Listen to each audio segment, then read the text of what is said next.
Welcome to Proof Live, where booze brands in the right hands. On a quest for the best tipple and toast with the most exciting and respected bottlings. Competing for the 100-point perfect score Century Award and the double gold and a spot on the top shelf to be sipped, shaken, stirred, and celebrated. Slide up to the bar with the biggest names in the spirits game as they clink glasses with your hostess, legendary connoisseur Jennifer English, for intimate conversations, live tastings, product launches, and the happiest hour there is. Now, broadcasting live from the commodious confines of the swanky Proof Saloon, where the liquid elite meet, here is your hostess, the Madam of Manhattans, the Duchess of Daiquiris, the Queen of Conviviality, your hostess, James Beard Award winner, Jennifer English.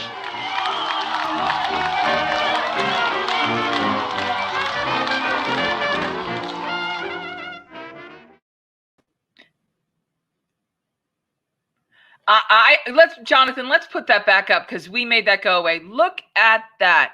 The Century Award, 100 points. Sugarlands and Roaming Man, they are champions of the 2020 Proof Awards.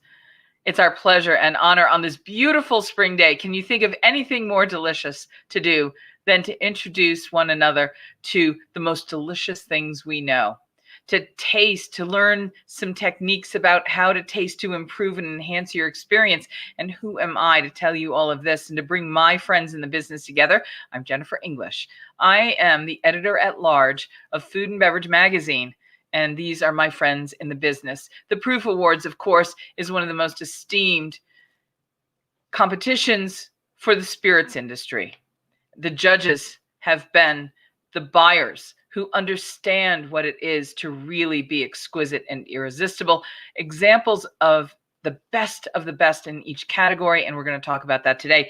You know, one of our sponsors for the Proof Awards has been the incredible Ars Silica neat glass created by George Manska. And why is this important? Well, when you turn the box on these lovely glasses, this is quite simply the best spirits glass ever created. According to Anthony Dias Blue, he's the editor of Tasting Panel magazine and my friend. Taste and aroma are the true measure of spirit quality, and alcohol burn overwhelms the truth, spoiling the experience. This patented glass, patented using science, eliminates not only the burn, but it delivers true flavor profiles of all spirits through really validated sensory research. It shows you that the glass itself is engineered. There is the language on the box to show you this. More, I think, compellingly, the actual glass itself. Look at this marvel. It's going to take you on a journey with me and us today into the wonderful world of American whiskey. We're going to be tasting the Roaming Man, the Century Award winner, 100-point winner from the Proof Awards. But to take us on this tour, we're going to turn to the man that I consider the Dumbledore of the tasting world. He's both part professor and magician. How did he take something so simple and make this virtual magic wand of a glass happen? Out of thin air? Magic. We're going to talk to George Manska from Neat Glass, and he's going to share the magic behind the Neat Glass and this beautiful new addition that they've engineered. And with that, we're going to taste in just a minute. George, how are you? Hi, how are you?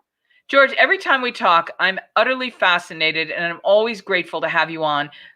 I have to tell you, I love the story of how you became the glass magician and how you made this real, I mean, you're like a scientist and you're an artist and you roll it all up into one to come up with something that has never existed before in the same way.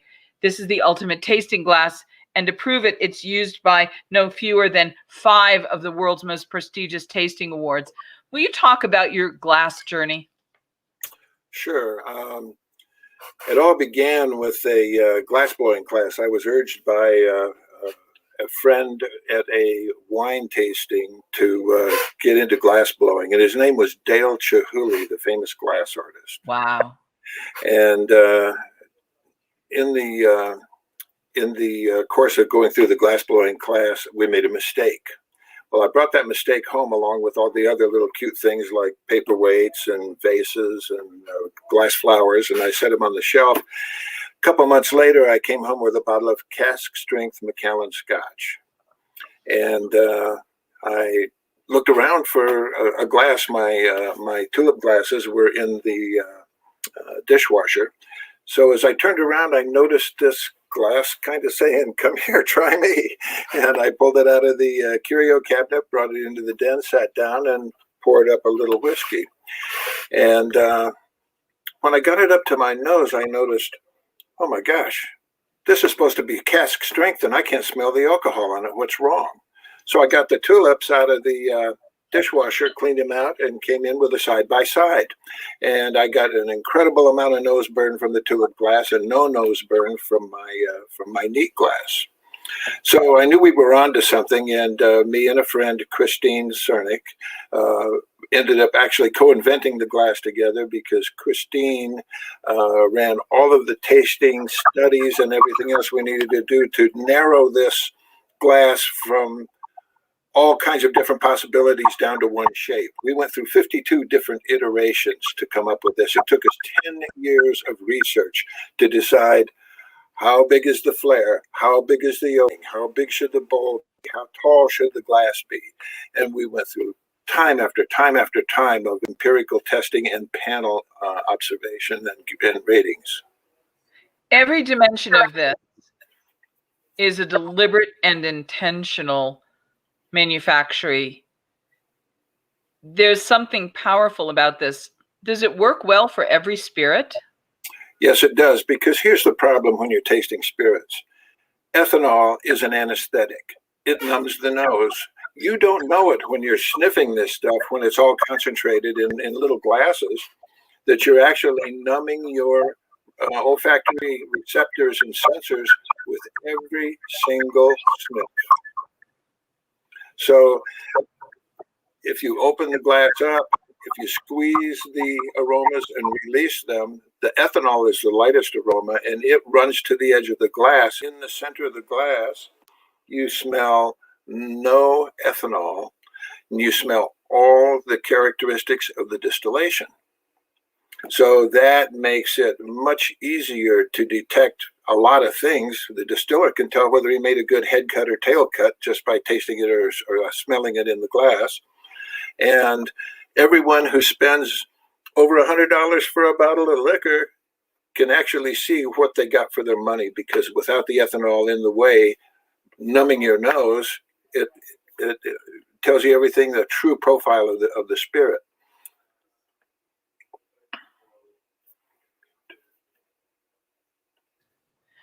I want to note that when you were in the invention stage of this, you were using a cask strength whiskey. Would you talk about what cask strength means and why this marriage of higher proof and the quality of the flavor and the ability to discern the true nature of the spirit's character at a higher proof, which has previously been a little more inaccessible, is now much more appreciable thanks to this, and how that cask strength was as much to credit with this invention as anything? So when it comes out of the cask, it means it hasn't been diluted by water if it's coming out of the cask and being sold as cask strength. That means that the proof is even higher than what most spirits are marketed at, which is about 40% alcohol by volume. So when you get that much more ethanol molecules going up your nose gets number quicker unless you have a glass that can funnel the ethanol molecules away from your receptors so the anesthetic effect doesn't happen. So that means that with the ethanol gone, you can smell all kinds of things in there that the distiller probably knows about and very well knows about, and he probably samples out of a tumbler or something much more simpler, because when you use a small glass, all it's doing is shoving concentrated ethanol up your nose. Right.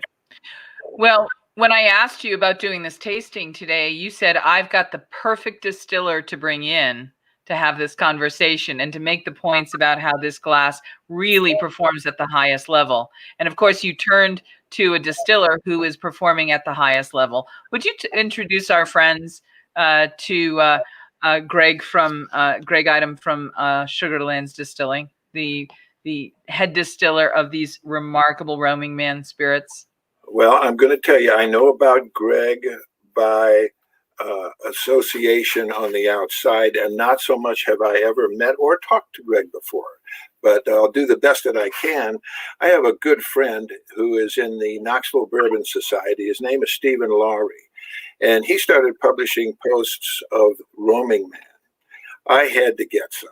So I went out, found some, and tasted it in my glass, and I thought it was superb. And I told Michelle when they entered the Proof Awards that I said, this is definitely a candidate for the 100-point award. And as it turned out, that's the way it happened. But I think Sugarlands also has some other nice history, which we'll let Greg tell you about, which is the association with the television program Moonshiners, which I've probably watched every episode at least once. So let's turn it over to Greg. Hello, everybody. How are you doing today? Oh, Jennifer, I'm not hearing you. Jonathan, let's throw that 100-point picture up again and welcome Greg Item from Gatlinburg, Tennessee. Even that name just evokes that authentic American whiskey tradition and legacy. 100-point Century Award winner. Bravo and congratulations. A true Tennessee rye whiskey. Tennessee, not only rye, but Tennessee straight rye. We're going to learn what a Tennessee straight rye is. And the head distiller from Sugarlands Distilling and the Roaming Man brand is here. Greg, hello. Well, hello. How are you guys? My friend, congratulations. This is extraordinary. And I think, people are going to say, well, of course it is. Great whiskey comes from Tennessee, and that tradition is strong. Would you just briefly tell us about the Tennessee whiskey tradition and the Tennessee, in particular, straight rye whiskey tradition? When people think of American whiskey, of course, a lot of Americans think Kentucky bourbon, and it's almost like they were twins, but fraternal twins, not identical. And that's how I tend to think of the bourbon and the rye from Kentucky and Tennessee. How do you tell people and teach people about Tennessee straight rye whiskey? Well, first, I don't even try to make the comparison to Kentucky so much because we tend to compete with them a little bit down here, and we don't even recognize them really. We've got so many great brands here in Tennessee and within our Tennessee Distillers Guild that we could talk all day about our distillers here. So as far as the rye goes, I think, it's got a little bit of a history for us. It was something that I think we just particularly liked. And it seemed to be a little bit newer. I think it's something that had gone out of favor for a long time, but there was kind of a growing interest, and being a small distillery and obviously starting out on a very small scale, we were only putting a few barrels away early on. So we thought it was something to get into. It was a little different than just the bourbon that everybody was doing, certainly in Kentucky and in Tennessee. So we thought we could kind of separate ourselves a little bit with that, but then put our own spin on it with it being a pot distilled whiskey, which is very different. Can you describe that process and how that differentiates in the glass? Certainly. To me, the pot distilled whiskey just carries more of the congeners. It's just a little deeper, a little richer, more robust, and you can taste it, you can nose it, the mouthfeel. It carries more of that whiskey forward. And for us, everything we've done to date has been cask strength. So again, we're trying to really appeal to whiskey aficionados, people that are really looking for something different. When we started this out, you didn't see any other rye whiskeys at cask strength. So that was a little bit unique at that point in time.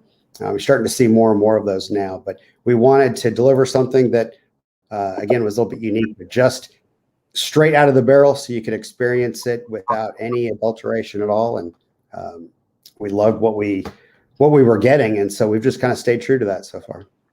Greg, what's the house style of Sugarlands Distilling? What do you mean by house style?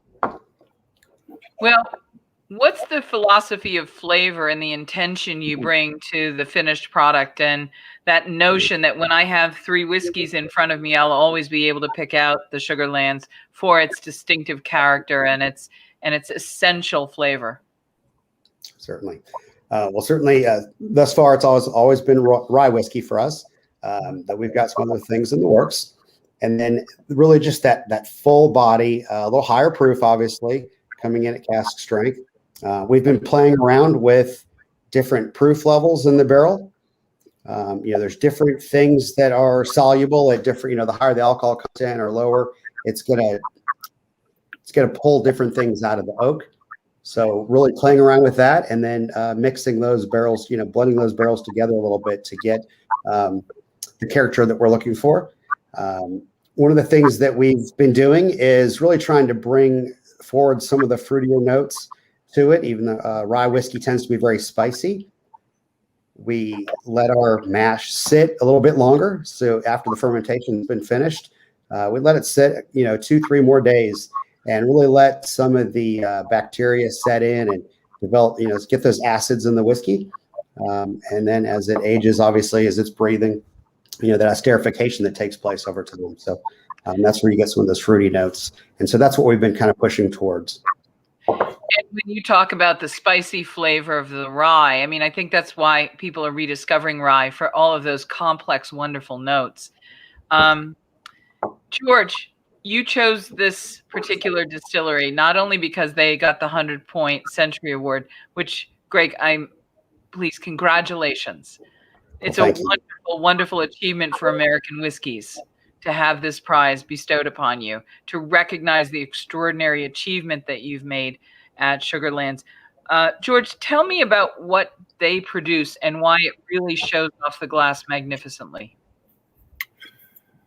Well, I think the first most important thing is that I don't smell that little nastiness that comes off of a poorly made distillation. And usually it's because somebody made their head cuts a little too early, or made a tail cut a little too late. This stuff tastes and smells to me exactly like it's the heart of the hearts. And I'm sure, I don't think Greg would define it at that, but it certainly is a fine job of cutting out the things that we don't want. Everything that comes off of the whiskey goes off by temperature.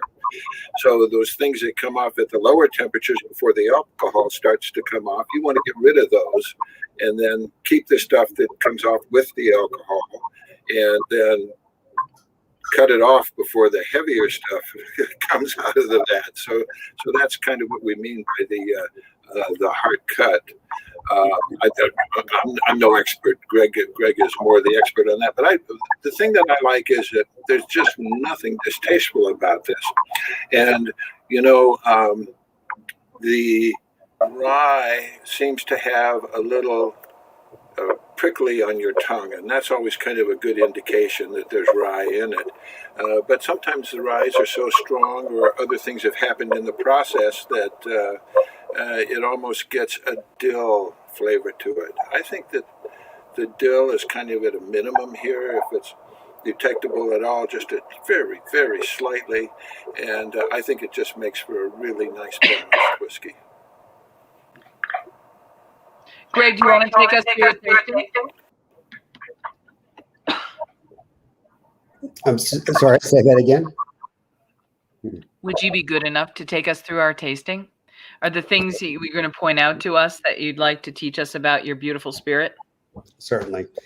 Certainly, I want to, just expand on what Jonathan was saying, is that so much of it is about the cut that we make. Coming off a pot, still is that very different than coming off of a, more traditional bourbon or, a column still.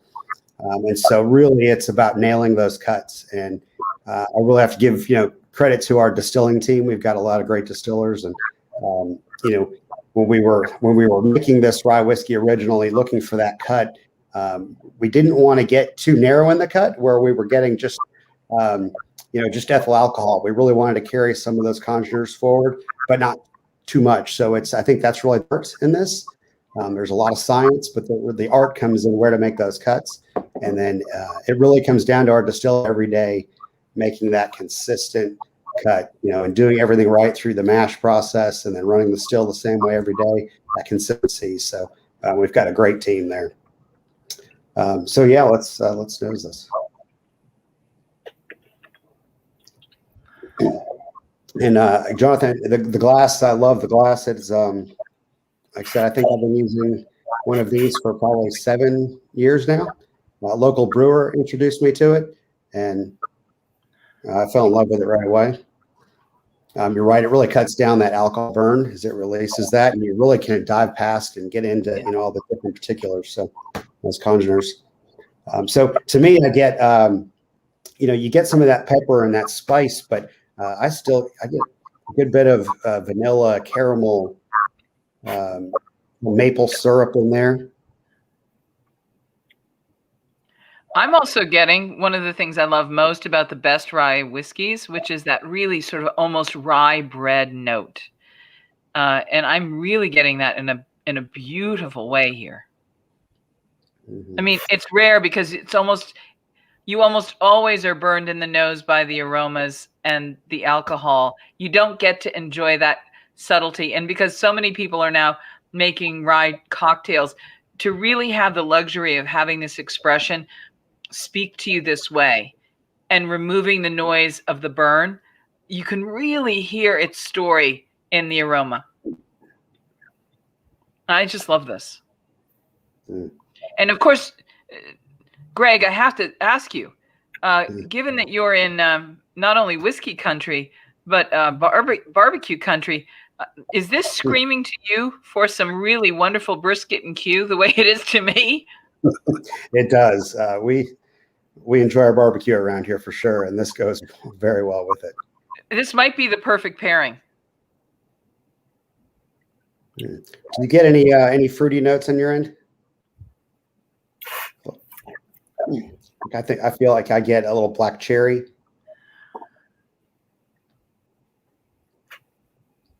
Yeah.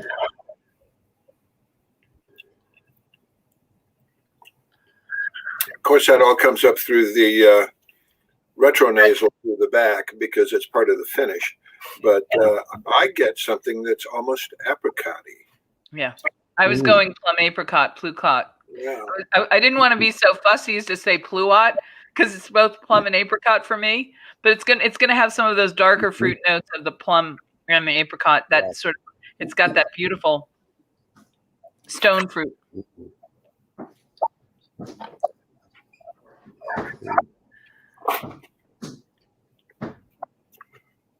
I just keep coming back to spice, but Greg, you've got to appreciate I was in the spice business for 20 years. Oh. To me, if I wanted to show someone why I loved spices, I would give them a taste of this. Nice. Thank you. It's really just magnificent. I mean, and it really is the best of the best of the best. So go ahead. I think of course we'll say that together. I was going to say that part of that spice, obviously you're going to get that with the rye. We went with 51% rye, 45% corn, 4% malted barley. So the minimum amount of rye to be rye whiskey. But when we played around with different levels of rye, to me, this was just that right sweet spot, that right to give us the complexity. It gives us plenty of the rye spice, that pepperiness, but makes it more balanced. This is delicious. I mean, this is really just utterly, this is irresistible and delicious. I know you were a little concerned with it being higher proof. This drinks easier than many standard proof offerings, which leads to the question, and I love having you on to do this, both of you. Would you talk about the sort of biodynamics of proof and the interaction of a higher proof in most instances being more revealing of the house style, the character, the aroma, and the taste, and why, if you're a distiller, you'd rather have me experience what you're producing at this level? Certainly.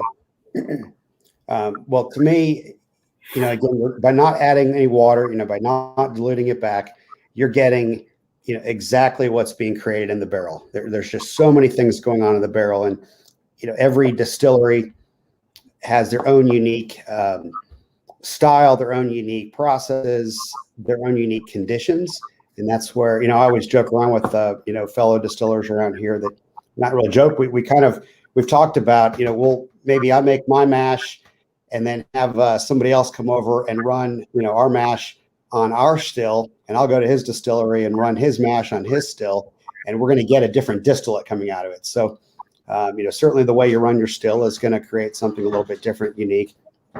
And then obviously once it goes into the barrel, then there's just so much happening in there. And so the barrels that you choose are so important. That's something that we've really focused on, is using premium barrels. I'm a big believer in how it's stored and the barrels it goes in. So we've been exclusively using premium barrels with air dried staves. This particular one, 24-month air dried staves. I think that makes a big difference, especially in cutting out some of those harsher tannins. Right. It's not as astringent, so it's going to be a lot smoother. You can drink it higher proof as a result of that too. And then just the conditions, that it's stored in. The other thing we're doing with our barrels is we toast the heads. So we've been using a mix of char 3, char 4 barrels, but then all the heads are toasted, and that definitely just adds to the complexity of the whiskey. So by tasting it straight out of the cask without diluting it all, you're getting that full expression. So I'm also picking up a little bit of an orange flavor in here. Yes, a little citrus in there for sure, that orange citrus. That's remarkable. I want to point out that you've been incredibly generous with your time. You've also been generous to send us an unaged, which means this is how the distillate actually is produced. And this is such a marvelous lesson for us all. Would you talk a little bit about what you send and what we can learn from it? And then when we taste it, what we're actually tasting, and when compared to the brown spirit, which is essentially its older brother or sister, it shows not only the distiller's art, but the art of actually knowing how to get from here to here. I don't know how better to say that than to say let's exemplify that for every sip that we're going to try. Certainly. So yes, that unaged spirit, coming right off the still. Some people call it white dog or moonshine, and of course we make moonshine as well. But that's where you're really going to experience the distillate in its pure form, without any influence of oak or age, anything going on there. And you're going to pick out the mash bill. You're going to really taste the grains in it. You're going to experience the fermentation. Is there any problems in the fermentation? That's where you're really going to pick up flaws initially. You're going to get, that spiciness of the rye, but you're going to get all those grains in there. And to me, I think just tasting it beforehand, that's a great way of giving you a little bit of insight as to what you're going to get in the future before you get any of those tannins, any of the, vanillin and the caramel, and all of those barrel notes are going to come in. If you don't have something good going into the barrel, you're not going to get anything good coming out. I think everyone talks about that. You can't mask a bad distillate through aging. Greg, this is delicious. I'm shocked at how delicious this is. I've been experiencing examples of this in my career for close to 20 years. I've never tasted anything like this. Wow, thank you. I think tasting it off the still all the time, I get used to, trying it like this. So I think I take that for granted. Wow. Where maybe most people don't have that opportunity to, try it, in this fashion, but it's good to go back to this every so often and experience. I'm going to tell you, this is a standing ovation worthy spirit. Well, I have to tell you too that my mother and father retired from the service in Newport, Tennessee, and I've had a chance to drink a lot of Splo from around that area. And I got to tell you, this is just outstanding. Thank you. Outstanding. Well, gentlemen, I want to thank both of you for spending so much time with us. This is the longest Proof Live we've ever done, but there has never been an instance where we could learn more and celebrate the achievement more strongly, where it is well-deserved, than in this moment. Greg, before we let you go, George, I want to ask you both this question, and I'll start with you, George. Is there a toast that you share that is the house toast of the neat glass, so that wherever you go in the world, when you clink this glass, where? Well, you know, I encourage everyone to use their own, because a toast is so personal, and I've never tried to do that. That's probably a pretty good idea, but so far that one has escaped me. I'll have to work on that. I would be privileged if you'd allow me the collaboration. In the world of decentralized art and commerce, at the world moment where we are with the blockchain ready to take over the world in Bitcoin and cryptocurrency, let me just say one of the loveliest aspects of that is the collaboration. I would be thrilled and honored to collaborate with you on a toast for the neat glass. Where can you buy the neat glass? So the neat glass is available online in many places. We're just starting to get into stores. You can also, all over Texas, all the spec stores carry it, and quite a few smaller liquor store chains, but ask for it, and they'll come and they'll ask me, and we'll get it out there. Greg Idem, the head distiller from Sugarlands, the Century Award winner, 100 points. And I have to say, not only was it 100 points, it was a unanimous 100 points. Wow. Every single judge gave you 100 points. This was quite literally the best thing tasted. And so I'm going to raise my glass and I'm going to ask you the same question.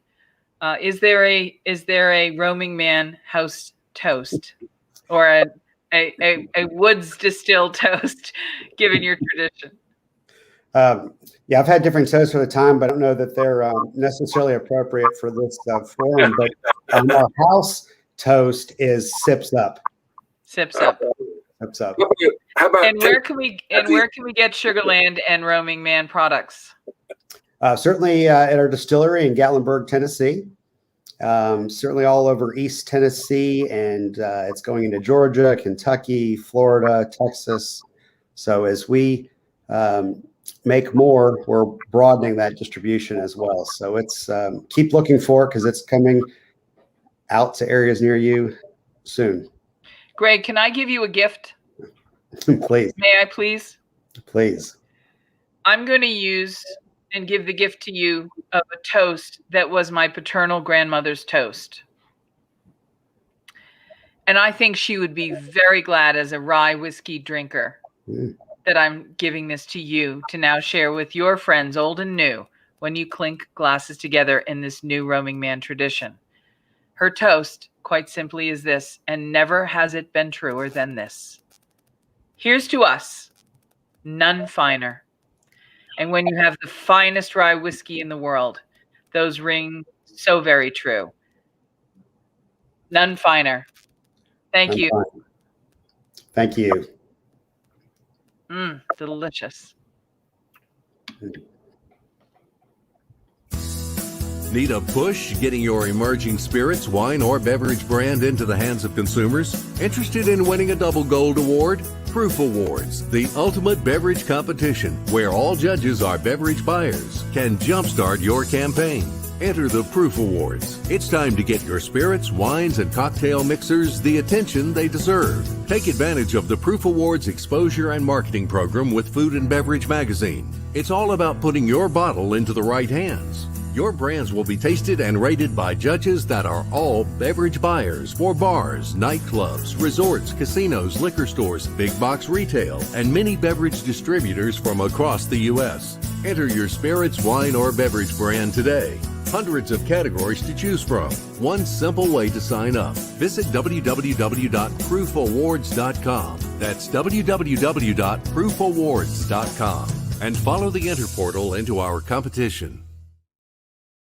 Whether you are thinking about becoming a restaurateur or you are already in the business, Michael Politz has written a must-read, The Food and Beverage Magazine's Guide to Restaurant Success. Pick up your copy today at Barnes & Noble, Amazon, Books A Million, or wherever fine books are sold.